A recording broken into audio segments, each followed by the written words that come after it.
1. Bon, on va lire. Écoutez, révélation de Jésus. Vous êtes bien attentif. Le message là commence.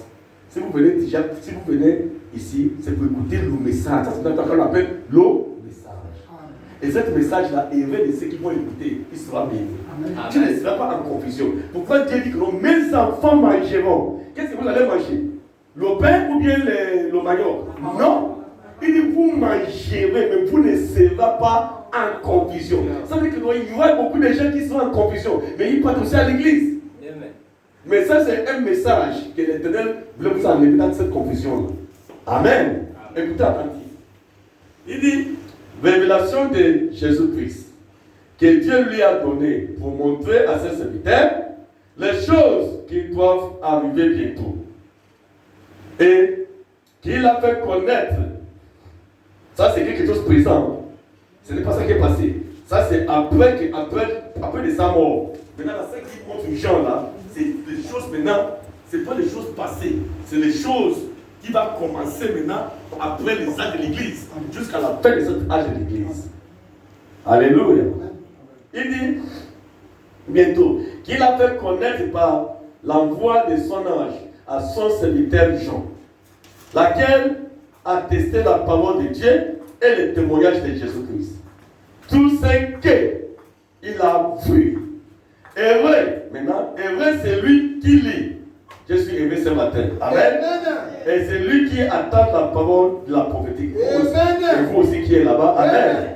Et qui garde les choses qui sont écrites. Alléluia. Et qui les garde. Regardez quoi c'est. Et qui les mémoire. Et qui les garde, c'est que non, on vous donne les messages. Alléluia. Vous les gardez.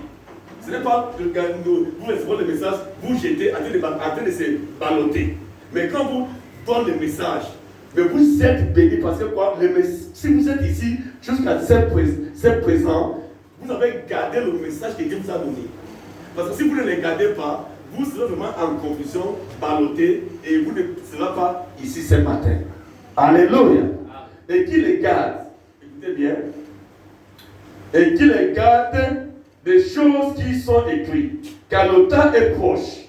Écoutez bien, Jean, aux sept églises qui sont en Asie, écoutez bien, que la grâce et la paix vous soient données de la part de celui qui était et qui vient, et de la part de cet esprit qui sont devant son trône, et de la part de Jésus-Christ, le témoin fidèle, le premier-né des morts et le prince des voies de la terre, à celui qui nous a aimés, qui nous a délivrés de nos péchés par son sang, et qui a fait de nous, écoutez, un royaume de sacrificateurs pour son Dieu, pour Dieu son Père.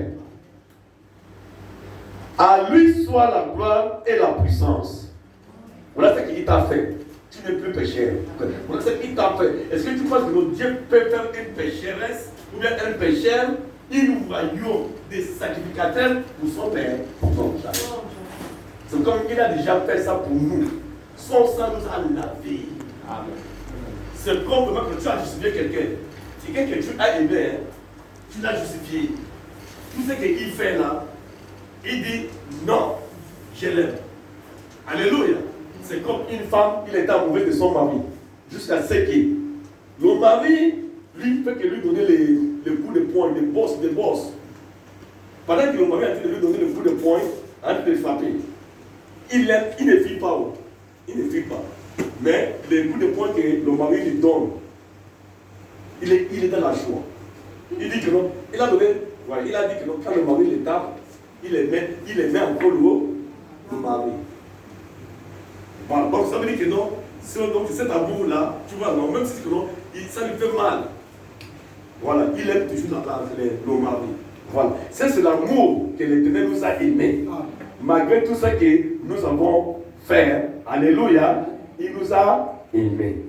Pas par notre propre, que donc, moi je gêne, et moi je fais ça. Moi je fais ça là, c'est pourquoi je suis justifié. Non, nous ne sommes pas justifiés par notre propres œuvres. Nous sommes justifiés par Christ Jésus lui-même. Et c'est comme il ne te voit même pas en tant que pécheur. Alléluia. Voilà. Donc il faut comprendre ça.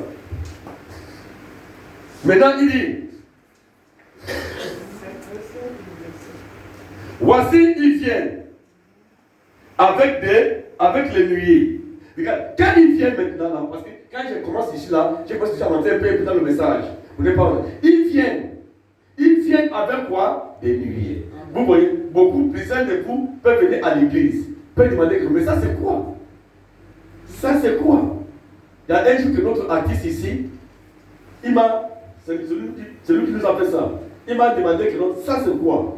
J'ai dit que non, je ne vais pas t'expliquer ça maintenant. Dans un bon jour, tu vas venir comprendre ça. Là. Amen. Mais Dieu merci que le temps là est arrivé. Il est là assis, à se l'écouter. L'Éternel a son temps. L'Éternel a son temps pour tout. Mais Dieu l'a appelé vraiment dans la source des choses. Il est participé des sacrificateurs dans le royaume de Christ. Peut-être là où il était en confusion. Mais Dieu l'a amené maintenant dans son propre royaume. Et c'est là qu'il peut avoir la paix et la joie. Maintenant, la Bible dit qu'il vient avec des nuées. Ils viennent avec des nuées. Mais, vous voyez pourquoi, au temps de Jésus, les 70 ont quitté dans l'assemblée. C'est à cause de ça. Jésus les a dit, vous verrez le Fils de l'homme. Il va repartir comme il est venu. L'assemblée était, les peuples se sont levés. Ils vont se dire, c'est pas possible. Mais lui là, on connaît là où il était né. Ce n'est pas que non, Joseph, mais lui là était vraiment le fils de charpentier. Mais comment il va nous dire maintenant que non, il va repartir comme il est venu? Et vous verrez le fils de l'homme, il dit non. Peut-être on commence maintenant à douter cet homme, peut-être qu'il ne nous dit pas la vérité. Ils ont parti. Mais qu'est-ce que dans Actes des Apôtres, parce que j'aime toujours, quand je vous pose quelque chose, regardez d'abord dans Actes des Apôtres. On va d'abord lire ça là, quand il est parti. Et comparer, quand la Bible dit que non, il vient. Regarde, comme il est parti, Jésus a dit, vous allez voir le Fils de l'homme parti. Alléluia.